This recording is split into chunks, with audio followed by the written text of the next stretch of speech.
नमस्कार। मैं हूं श्रवण गुप्ता और आप देख रहे हैं भारत एक्स फैक्टर। जैसा कि आपको मालूम होगा, मैं पिछले काफी समय से दिल्ली में पुराने वाहनों को लेकर जो इशू चल रहा है सुप्रीम कोर्ट में, उस पर वीडियो बना रहा था और इस पर कई वीडियो बने थे और लगभग ये एक साल से ज्यादा हो रहा है। अब तो फिलहाल कल जो है दिल्ली सरकार ने उस अपने आदेश को वापस ले लिया है, जिसमें 1 जुलाई से पुराने वाहनों को पहचान कर उन्हें डीजल और पेट्रोल न देने की बात कही गई थी और एक ड्राइव चल रहा था 1 जुलाई से पूरी दिल्ली में। और इससे काफी पैनिक था, तो सरकार को ने कल ये कहा कि नहीं, हम इसे वापस लेते हैं। इसकी वजह सरकार ने बताई। जो दिल्ली के पर्यावरण मंत्री हैं मनजिंदर सिंह सिरसा, उन्होंने बाकायदा एक प्रेस कॉन्फ्रेंस की कल और कहा कि इसमें बहुत सारी टेक्निकल दिक्कत आ रही है, तो फिलहाल हम इसे वापस ले रहे हैं और इसे फिर बाद में जो है इसे देखा जाएगा, इस पर विचार किया जाएगा। लेकिन जो सबसे बड़ी बात है, वो उन्होंने भी ये माना कि उम्र के साथ गाड़ियों को जोड़ना ठीक नहीं है और इसे लेकर पब्लिक में रिजेंटमेंट भी है,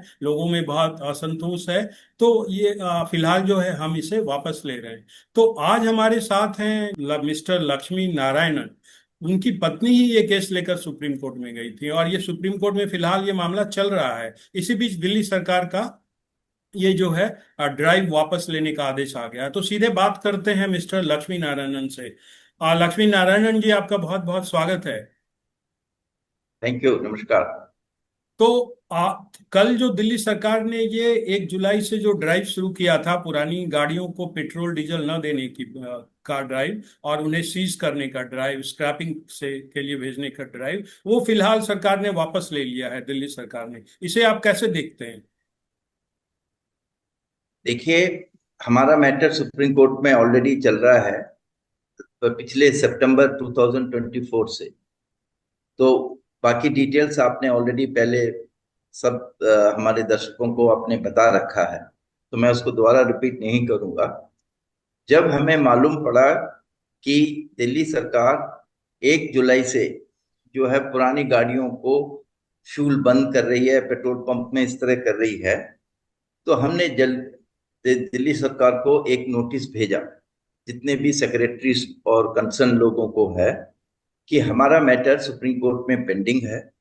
ये पिछले मई में लिस्ट हुआ था और कुछ वजह से उस दिन कोर्ट नहीं हुआ, जो आपने पहले भी बता रखा है। कोर्ट नहीं है उस दिन, हमारा मैटर नहीं आया, कोर्ट उस दिन बैठा नहीं। तो अब ये दिखा रहा है 14 जुलाई को द्वारा। तो हमने सबको एक नोटिस भेज के ये बताया कि ये मैटर सुप्रीम कोर्ट में अभी पेंडिंग है, जो इशू इस तरह से। अगर आप इसमें अभी फ्यूल रोको या कोई भी नई बात करना, हमें वेट करना चाहिए सुप्रीम कोर्ट का क्या आदेश आता, उसके बाद हम कुछ करें। ये हमने सबको नोटिस भेजा जून एंड में, जैसे ही जिस दिन हमें मालूम पड़ा अखबार के थ्रू या मीडिया के थ्रू कि ये लोग 1 जुलाई से फ्यूल बंद कर रहे हैं। इसमें दो तीन चीजें हैं जो मैं बताना चाहता हूं कि सबसे बड़ी प्रॉब्लम कहाँ आ रही है कि 2015 में एनजीटी ऑर्डर, 2018 में सुप्रीम कोर्ट का ऑर्डर और डायरेक्शन कि आप पब्लिक नोटिस इश्यू करो, और जो गाड़ियां हैं 10 साल और डीजल की और 15 साल पेट्रोल की ही आप आगे से, मतलब फ्यूचर जो रजिस्ट्रेशन होगी वो इस तरह से होगी। हमारा, अगर इसको हम फॉलो करें फॉर फ्यूचर रजिस्ट्रेशन के हिसाब से, तो ये सिचुएशन बनती नहीं। क्योंकि अगर 2018 से अगर जो नई गाड़ियां लेंगे 10 साल के लिए as per supreme court order, तो 2028 से पहले कोई भी गाड़ी जो है इंपाउंड करना या स्क्रैप करना बनता ही नहीं। और जो कंज्यूमर उसको परचेज करेगा उसे मालूम है मैं 10 साल के लिए खरीद रहा हूँ और ये डीजल की है, उसे कोई डिस्प्यूट है ही नहीं और ना कोई डिस्प्यूट बनता। जो आज जो कयास सिचुएशन जो बन रही है, ये अवॉइड कर सकते थे जब 2018 में, जब ये सुप्रीम कोर्ट का ऑर्डर आया। जो भी गवर्नमेंट थी वो जाके सुप्रीम कोर्ट से क्लैरिफिकेशन पूछती, अगर उनको इस बात की क्लैरिटी नहीं थी कि भाई ये हम आज से ही चालू करेंगे, हम 2008 से 10 साल पीछे से चालू करें, इस बात को वो पूछ सकते थे अगर उनको कंफ्यूजन था। या वे बोलते नहीं, इस तरह हम 2008 से हम की व्हीकलें आज उठाना चालू करेंगे तो हमारे सिटीजन के साथ अन्याय होगा।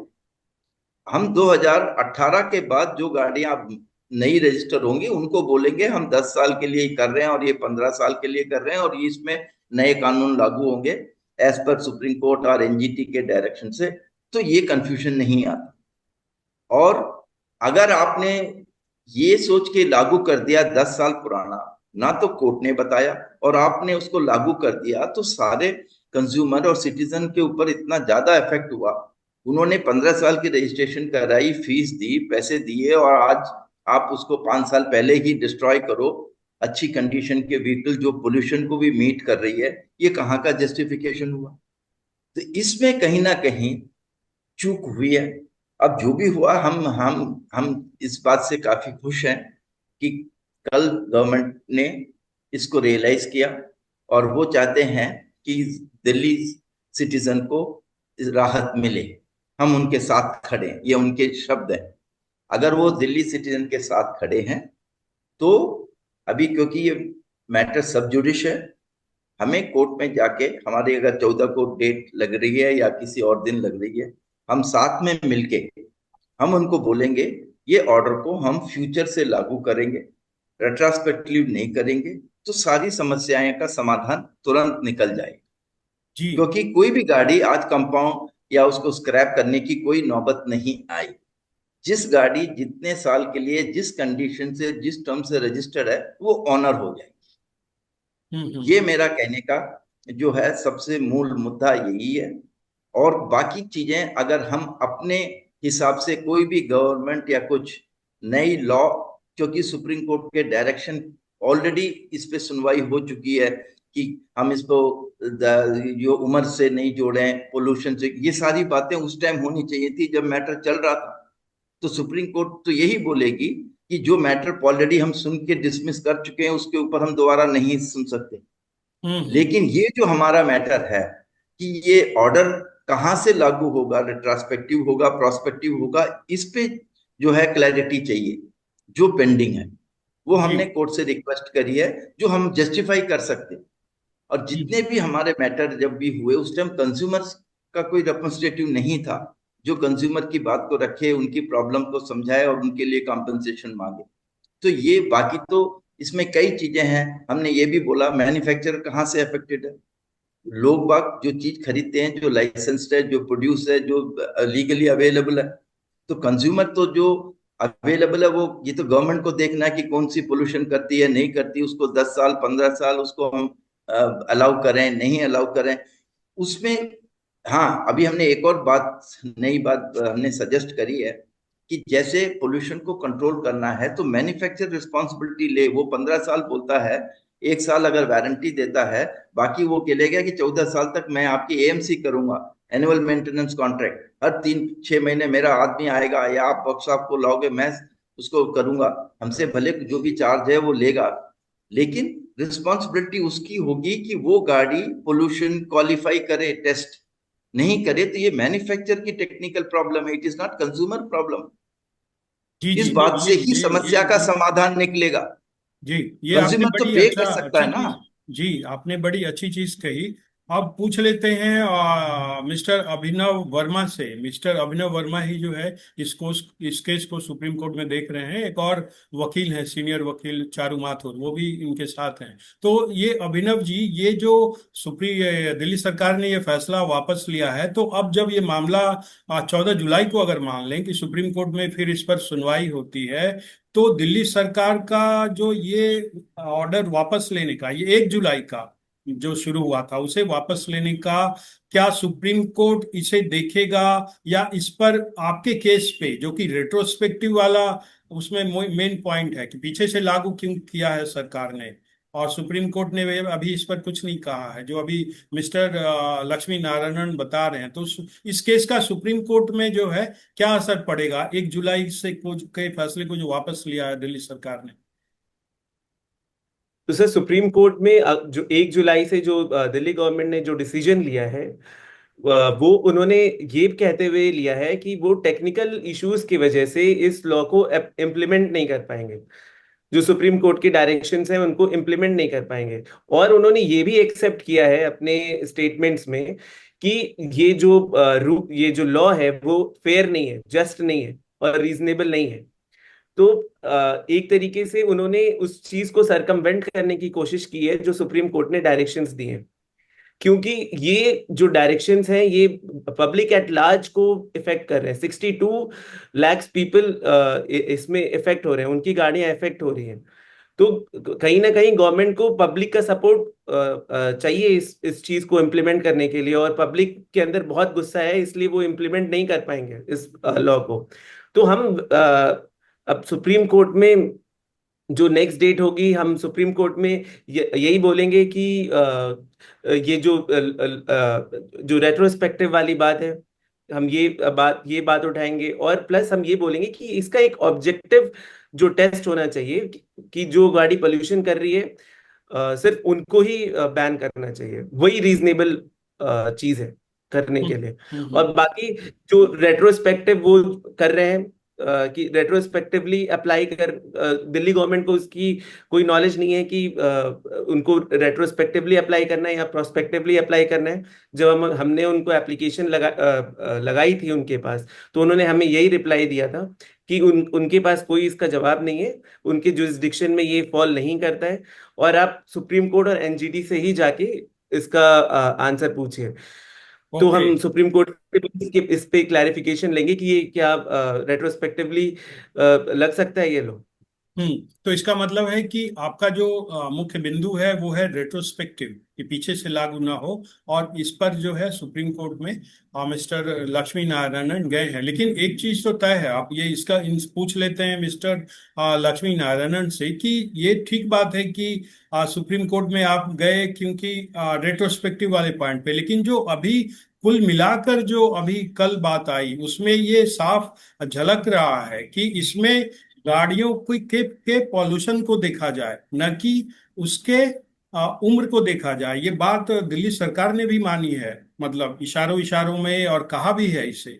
और पब्लिक में भी ये तो है ही, पहले से रिजेंटमेंट है। और एक चीज और उठ रही है कि मान लीजिए आपकी गाड़ी अगर सिर्फ 5 साल पुरानी है, ठीक है, लेकिन वो अगर मेंटेन नहीं है वो पॉल्यूशन करती है। और कोई गाड़ी मान लीजिए 10 साल पुरानी है या 15 साल पुरानी है, तो वो अगर वेल मेंटेन्ड है, तो फिर आप दोनों की तुलना कैसे कर सकते हैं। इन सब बातों पे अब चर्चा शुरू हो गई है, और मोटी तौर पर दिल्ली सरकार भी ये मान रही है।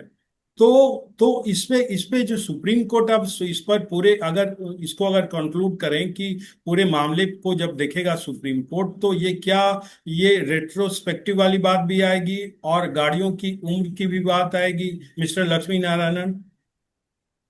मेरे हिसाब से जो है, सुप्रीम कोर्ट ने जब ये केसेस 2-2 3-3 साल या चले थे, तब लोगों ने इसके ऊपर आर्गुमेंट जरूर किए होंगे कि इसको पोल्यूशन से जोड़ा जाए, लाइफ से नहीं जोड़ा जाए, या नहीं किए तो क्यों नहीं किए, इसमें मैं टिप्पणी करना ठीक नहीं है।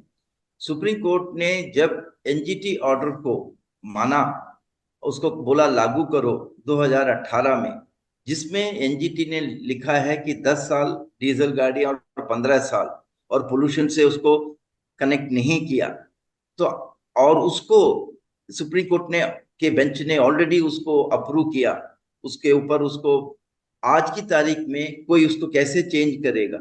तो अगर आप इसी के लिए सॉल्यूशन ये है, अगर रेट्रोस्पेक्टिवली अप्लीकेबल नहीं होगा तो ये सारी बात वहीं खत्म हो जाएंगी। अगर 2018 के बाद जो गाड़ियां बिकी हैं, तो वो जरूर 10 साल के लिए बिकी हैं, उसके लिए जो नए टर्म्स होंगे वो इफेक्ट नहीं करेंगे। हमें जो आज समस्या आ रही है, जिसकी कह रहे हैं आप लाइफ हो गई है आज की तारीख में, वो इसलिए आ रही है क्योंकि हम उसको पीछे से हमने लागू करना चालू कर दिया, जबकि ये किसी ऑर्डर में लिखा नहीं है। तो इसका समाधान मुझे नहीं लगता कोई दूसरा रास्ता, या कोई गवर्नमेंट के हाथ में होता, वो हमें क्यों चिट्ठी लिखते कि आप जाकर के उनसे पूरी, हमारी जुडिसडिक्शन में ये है ही नहीं, वो खुद ही ने एडमिट किया है। तो आज वो कहते हैं कि उसको नहीं जी, हम पोल्यूशन से रिलेट करेंगे, हम 10 साल नहीं मानेंगे, 15 साल नहीं मानेंगे। ये बोल सकते थे तो हमारी चिट्ठी में भी बोल दे सकते थे। उन्होंने खुद लिखा है कि हमारी जुडिसडिक्शन में नहीं है, ये सुप्रीम कोर्ट को डिसाइड करना है। और सुप्रीम कोर्ट ने जो बातें ऑलरेडी जो पब्लिक में आज चल रही हैं, ये सुन के एनजीटी के ऑर्डर को उन्होंने अपहेल्ड किया हुआ।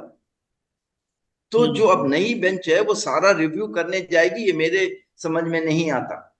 सुप्रीम कोर्ट खाली इसी मुद्दे पे जाएगी कि आपने हमें पूछा रिट्रोस्पेक्टिव लगेगा या प्रोस्पेक्टिव लगेगा।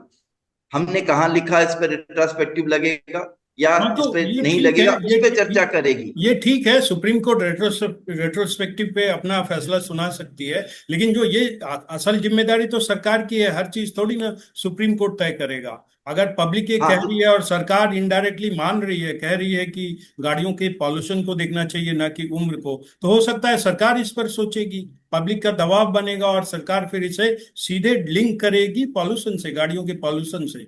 तो ये हो सकता है। और सुप्रीम कोर्ट अपना रेट्रोस्पेक्टिव वाला जो मामला है, जो आपका मामला है पर्टिकुलरली, जिससे लाखों लोग इससे अफेक्टेड हैं, ये बात अलग है। तो उस पे अगर वो सुप्रीम कोर्ट फैसला देगा तो बहुत सारे लोगों की समस्याओं का समाधान वैसे भी हो जाएगा, जिनकी गाड़ियां पहले खरीदी गई 2018 से, और वो भी इसके लपेटे में आ गए। तो ये अच्छी बात है कि कम से कम पब्लिक में ये अवेयरनेस गया है, लोगों ने इसका विरोध किया है और सरकार भी डायरेक्टली इनडायरेक्टली इस बात को मान रही है। तो हो सकता है कि फिलहाल तो जो पब्लिक खुश है कि चलो ये ड्राइव जो है दिल्ली सरकार ने वापस ले लिया है। और दिल्ली में जो ये पैनिक फैला हुआ था गाड़ियों को लेकर, पुराने वाहनों को लेकर सीज करने का तमाम, तो ये कम से कम रुका है और लोगों की उम्मीद बढ़ी है कि अब सरकार इस पर कोई ढंग से जो है जनता के हिसाब से, पॉल्यूशन को भी देखते हुए, ऐसा नहीं है कि पॉल्यूशन के प्रति लोगों का ध्यान नहीं है, बिल्कुल ध्यान है, तो लेकिन ये चीज हो कि सबको इसमें फायदा हो और लोगों को नुकसान ना हो इस तरह से। और दूसरी है कि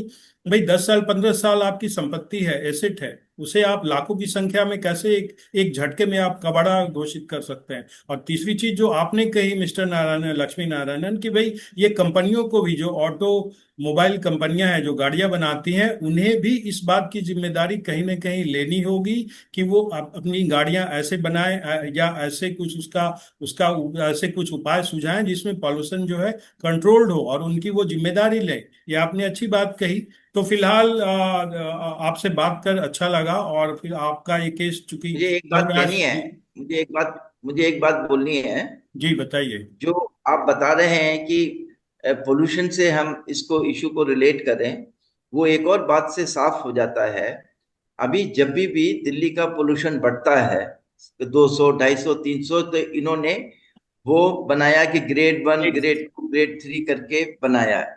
जैसे पोल्यूशन आज थोड़ा बढ़ा तो वो कह देते हैं आज से हमारा ग्रेड 1 लागू हो गया, उसमें इस किस्म की गाड़ियां नहीं चलेंगी। और पोल्यूशन ज्यादा बढ़ गया तो फिर वो और स्ट्रिंजेंट कंडीशन लाते हैं। तो इससे क्या है, समाधान आपका वैसे ही निकल जाता है।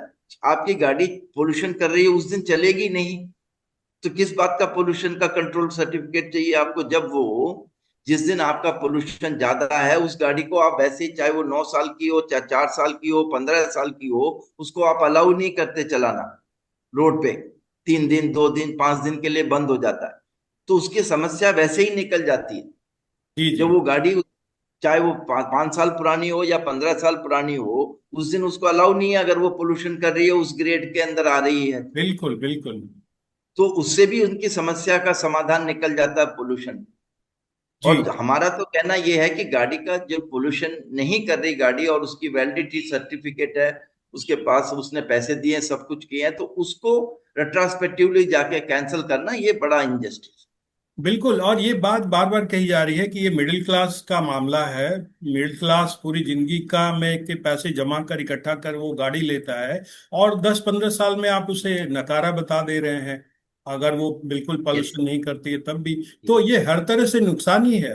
ये नेशनल जी। एसेट को भी नुकसान है, पॉल्यूशन सा का भी इससे कोई समस्या सीधा नहीं निकलता। तो ये अच्छी बात है कि दिल्ली सरकार को इसका एहसास हुआ है, और दिल्ली की चीफ मिनिस्टर ने भी कहा है, उन्होंने भी जी। अपने वक्तव्य इस पर दिए हैं कि हाँ अब लोगों में इसे लेकर रोष है, और पॉल्यूशन का जो है ओवरऑल इस पे जो है विचार किया जाएगा, न कि सीधे 10 साल और 15 साल पुरानी गाड़ियों को इसके लिए जिम्मेदार अगर ठहरा दिया जाएगा। अगर गवर्नमेंट इंटरेस्ट लेगी तो समाधान जरूर कुछ ना कुछ पब्लिक के इंटरेस्ट के लिए निकलेगा, इसमें कोई शक नहीं।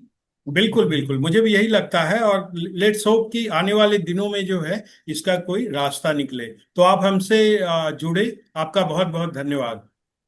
Thank you.